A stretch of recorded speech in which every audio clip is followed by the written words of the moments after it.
Bonjour, c'est Ursule encore. On est le 13 février 2024. Alors, je viens sur la trompette aujourd'hui encore et je viens proclamer le retour de notre Seigneur Jésus-Christ. Amen. Alléluia, soyons tous bénis, soyons remplis de sa joie. Amen. Alors, vous les avez vaincus. Amen. Vous les avez vaincus. Alors, 1 Jean 4, le verset 1. Bien-aimés, n'ajoutez pas foi à tout esprit, mais éprouvez les esprits pour savoir s'ils sont de Dieu. Car plusieurs faux prophètes sont venus dans le monde. Reconnaissez à ceci l'Esprit de Dieu. Tout esprit qui confesse Jésus-Christ venu en chair est de Dieu. Et tout esprit qui ne confesse pas Jésus n'est pas de Dieu. C'est celui de l'Antichrist, dont vous avez entendu la venue et qui maintenant est déjà dans le monde. Vous, petits enfants, vous êtes de Dieu. Et vous les avez vaincus parce que celui qui est en vous est plus grand que celui qui est dans le monde. Eux, ils sont du monde.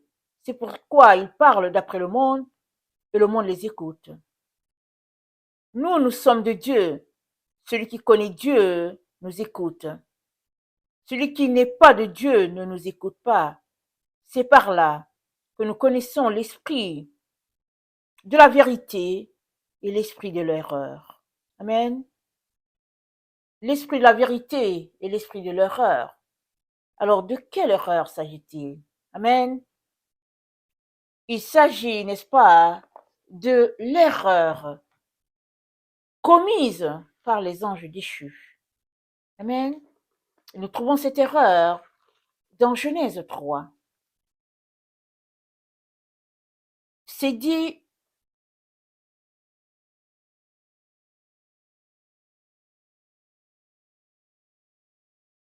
le serpent était le plus rusé de tous les animaux des champs que l'Éternel Dieu avait fait. Il dit à la femme, Dieu a-t-il réellement dit, vous ne mangerez pas de tous les arbres du jardin?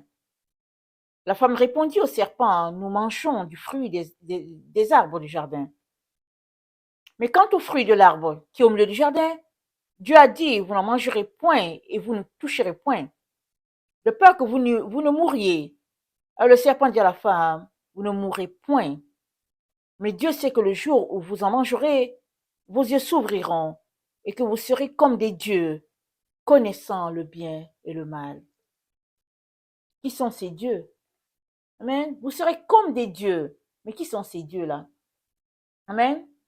Ce sont les anges déchus et leurs descendants qui se sont érigés le titre de Dieu. Amen. Ils se sont érigés le titre de Dieu parce qu'ils sont et dans le mal et dans le bien. Ils sont dans la voie du milieu. Et ils sont venus corrompre Adam, amenant Adam à désobéir à Dieu. Si bien que Adam s'est retrouvé à faire ce que eux ils faisaient. Mais qu'est-ce qu'ils faisaient? Ils avaient choisi la sexualité. Amen. Ils avaient choisi. Ils étaient des anges. Jésus-Christ a dit quoi? Il a dit, parce qu'au ciel, les gens seront comme des anges. Et il était en train de dire aux pharisiens, dans la dimension de Dieu, il n'y a pas quelque chose comme la sexualité, il n'y a pas ça. Alors ces anges déchus sont venus corrompre Adam. Si bien que Adam s'est retrouvé à faire ce qu'il faisait, ce que les anges déchus faisaient. Et ils se sont appelés Dieu. Amen. Et voilà comment la race humaine a été corrompue. On n'a pas tous les détails, n'est-ce pas? Mais en gros, voilà ce que l'Esprit de Dieu révèle. Alors, Jésus-Christ est venu racheter la race humaine de cette erreur-là. Si nous nous rappelons bien, le jour qu'il est ressuscité, il y a plusieurs qui étaient morts avant qui ont aussi ressuscité. Et ceux-là, c'est ceux qui attendaient la rédemption de leur corps. Et quand Jésus-Christ est monté en direction du Père, ils sont montés avec lui. Amen, ils sont montés avec lui. Adam attendait, Abraham attendait, tous ceux-là qui sont morts avant, ils attendaient. Donc Jésus les a délivrés.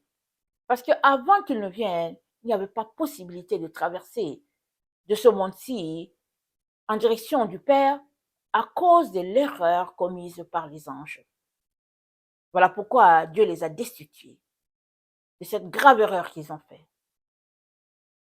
Et Jésus-Christ a racheté la race humaine. Les disciples, donc, sillonnant le monde, ont apporté cette vérité-là au monde et leur disant que Jésus-Christ a racheté l'erreur. Il l'a racheté si bien que ils n'ont plus besoin de marcher sur la voie des anges déchus. Maintenant que Jésus-Christ a racheté l'erreur, ils doivent marcher sur la voie de la pureté, la voie de la chasteté. C'est là qu'ils doivent marcher. Parce que cette voie-là, cette erreur-là, elle a été inculquée à l'humanité par les anges déchus. Et l'apôtre Jean de les encourager en disant,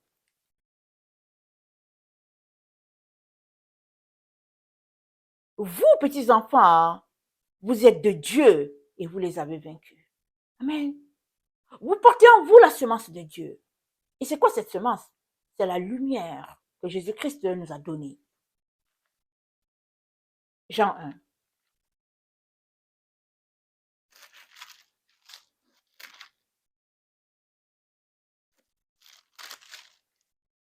Au commencement était la parole, et la parole était avec Dieu, et la parole était Dieu.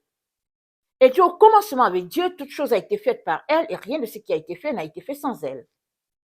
Elle était la vie, et la vie était la lumière des hommes. Et la lumière, lui, dans les ténèbres, et les ténèbres ne l'ont point reçue. Il y a un homme envoyé de Dieu, son nom est Jean. Il vient pour servir de témoin, pour rendre témoignage à la lumière, afin que tous crussent par lui. Il n'était pas la lumière, mais il parut pour rendre témoignage à la lumière. Cette lumière était la véritable lumière qui, en venant dans le monde, éclaire tout homme. Amen. Cette lumière éclaire tout homme. Et cette lumière, amen, c'est la parole qui a été faite chair. Et elle a habité parmi nous pleine de grâce et de vérité. Et cette lumière, c'est notre Seigneur Jésus. Il a racheté la race humaine en lui injectant la lumière, la vie. Tu as la vie, j'ai la vie. Voilà pourquoi nous ne pouvons plus marcher selon les œuvres des ténèbres. Parce que quiconque marche selon les œuvres des ténèbres est en train tout simplement de renoncer à ce que Jésus-Christ a fait pour lui. Tu ne peux pas marcher dans les ténèbres.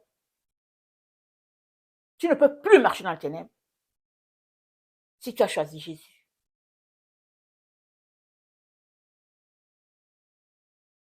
Et Jean leur dit, marchez dans l'amour. 1 Jean 3, le verset 18. L'épître de Jean. 1 Jean 3, le verset 18. Il dit,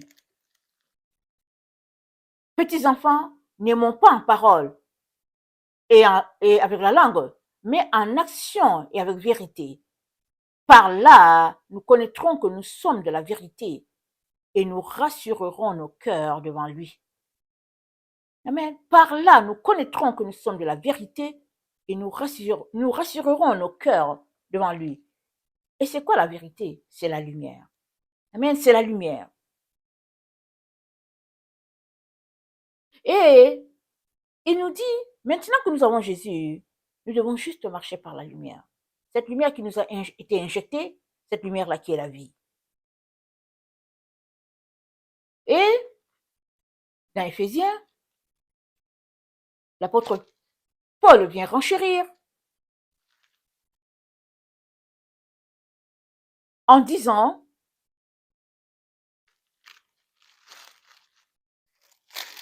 nous allons dans Éphésiens 5.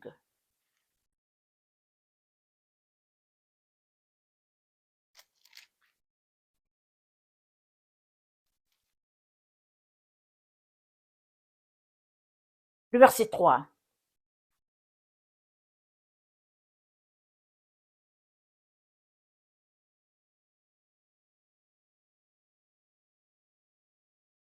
que l'impudicité, qu'aucune espèce d'impureté et que la cupidité ne soit même pas mentionnée parmi vous, ainsi qu'il convient à des saints. Qu'on n'entende ni paroles déshonnêtes, ni propos insensés, ni plaisanteries, choses qui sont contraires à la bienséance, qu'on entende plutôt des actions de grâce. Car sachez-le bien, aucun impudique, ou impur, ou cupide, c'est-à-dire un idolâtre, n'a d'héritage dans le royaume de Christ de Dieu.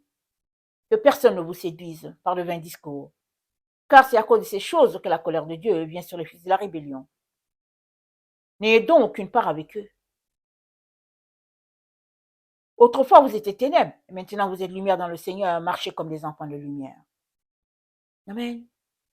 Donc Jean leur dit, écoutez, maintenant que vous avez reçu Christ, vous ne pouvez plus faire ce que vous faisiez avant.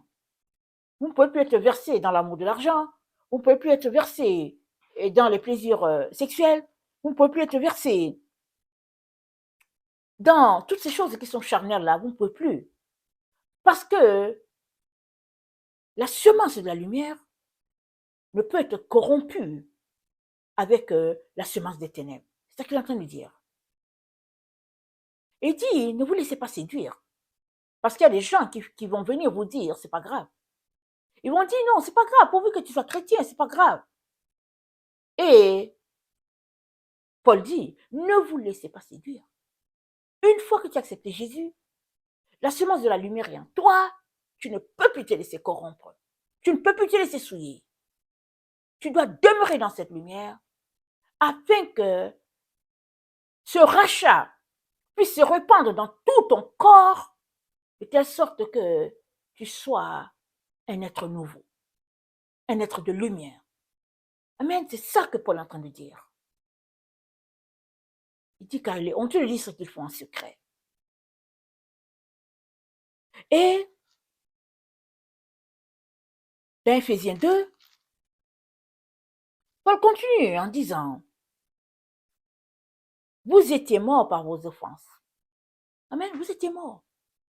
Parce que Jésus-Christ est venu, il est parti, il a établi la ligne de conduite, mais les Éphésiens ne savaient pas ça, ils faisaient partie des gentils, ils ne savaient pas ça. Et Paul leur dit, vous étiez morts. Il n'y a pas moyen que vous puissiez hériter de la vie éternelle parce que les ténèbres n'ont rien de commun avec la lumière. Et Paul dit, nous étions aussi de leur nombre.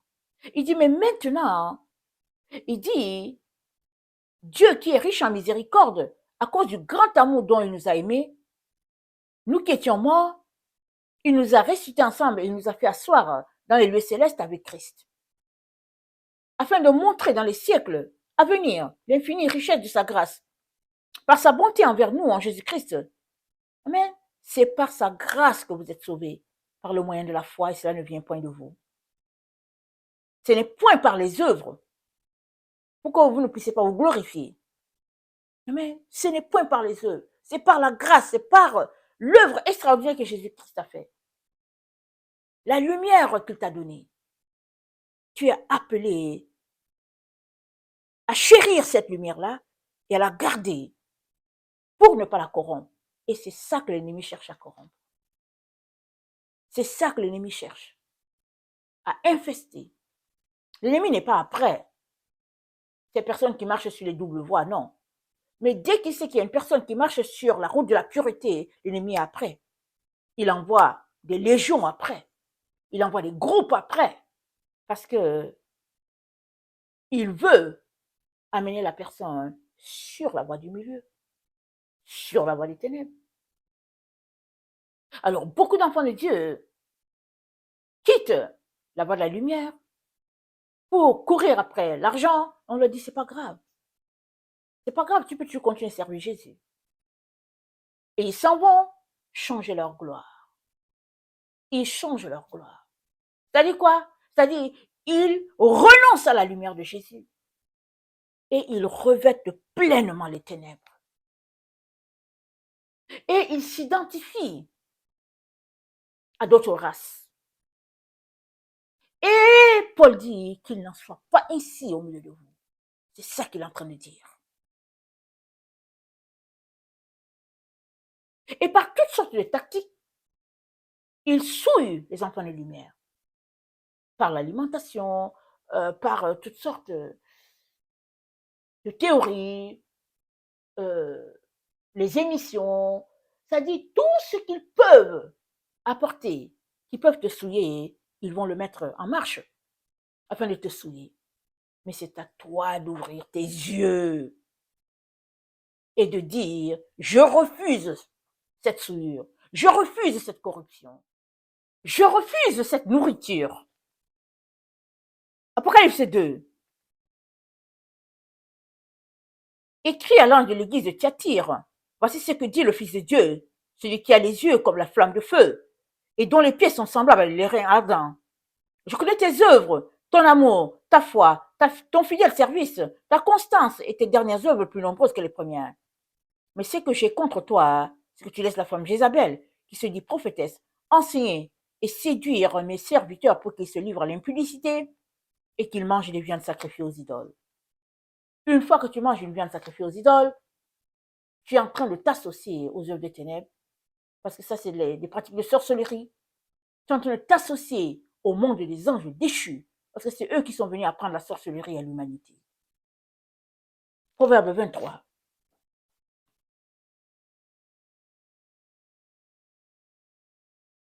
Le verset 5. Veux-tu poursuivre du regard ce qui va disparaître? Car la richesse se fait des ailes, et comme l'aigle, elle prend son envol vers les cieux. Ne mange pas le pain de celui dont le regard est malveillant, et ne convoite pas ses friandises, car il est comme les pensées de son âme. Mange et bois, te dira-t-il. Mais son cœur n'est point avec toi. Tu vomiras le morceau que tu as mangé, et tu auras perdu tes propos agréables. Ne parle pas aux oreilles de l'insensé, car il méprise la sagesse de tes discours.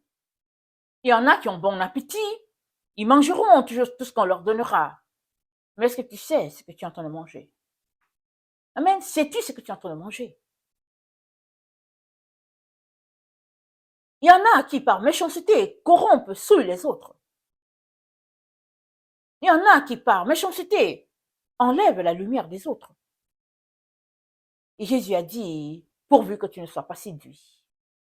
Une fois que tu es séduit, voilà, tu viens d'atterrir dans le monde des ténèbres. Et ils sont remplis sur la terre, en train de souiller les autres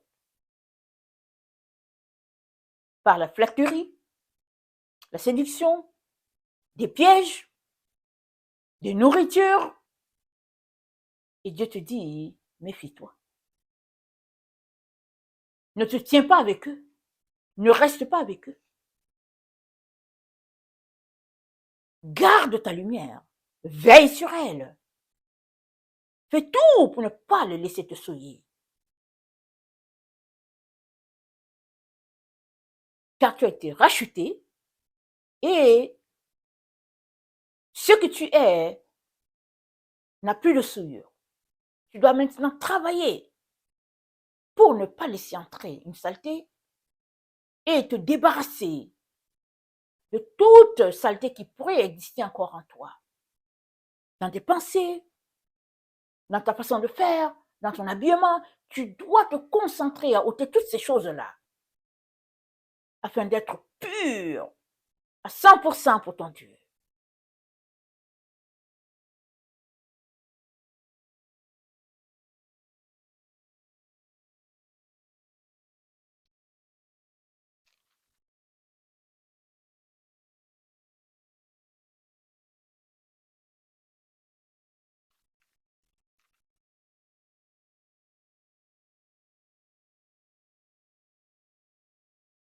Proverbe 24, le verset 20.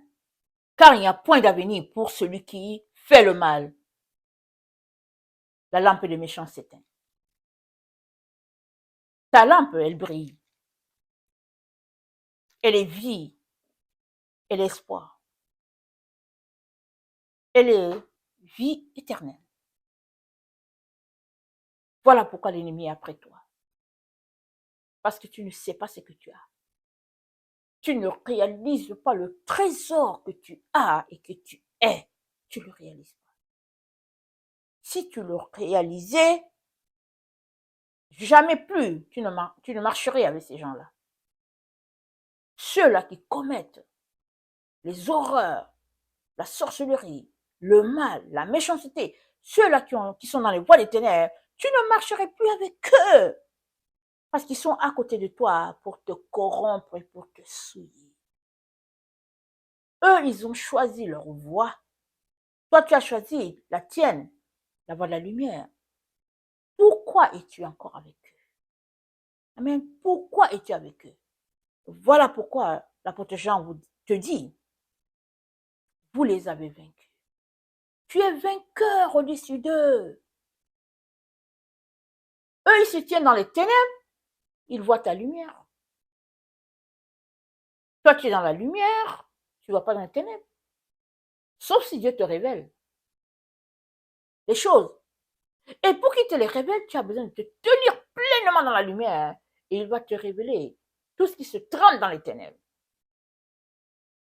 Mais si tu te tiens pas dans la lumière et que tu te tiens avec eux, alors eux, ils voient ta lumière, toi, tu ne vois pas leurs ténèbres. Voilà pourquoi ils peuvent te piller, te voler et te faire croire que vous êtes ensemble alors que vous n'êtes pas ensemble. Parce que tu es un enfant de lumière, ils sont des enfants de ténèbres. Voilà pourquoi Paul te dit, Galates 5,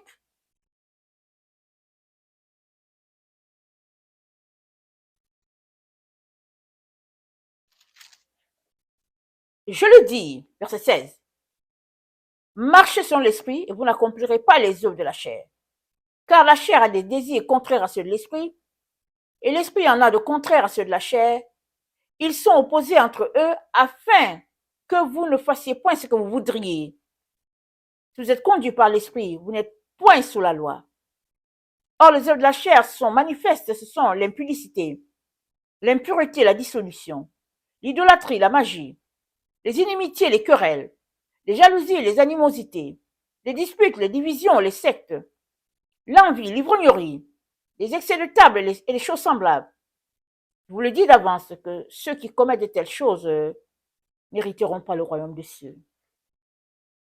Mais le fruit de l'esprit, c'est la joie, la paix, l'amour, la bonté, la bénignité, la fidélité, la douceur, la tempérance. La loi n'est pas contre ces choses. Ceux qui sont à Jésus-Christ ont crucifié la chair avec ses passions et ses désirs. Si nous vivons par l'esprit, marchons aussi selon l'esprit. Amen. Marchons aussi selon l'esprit.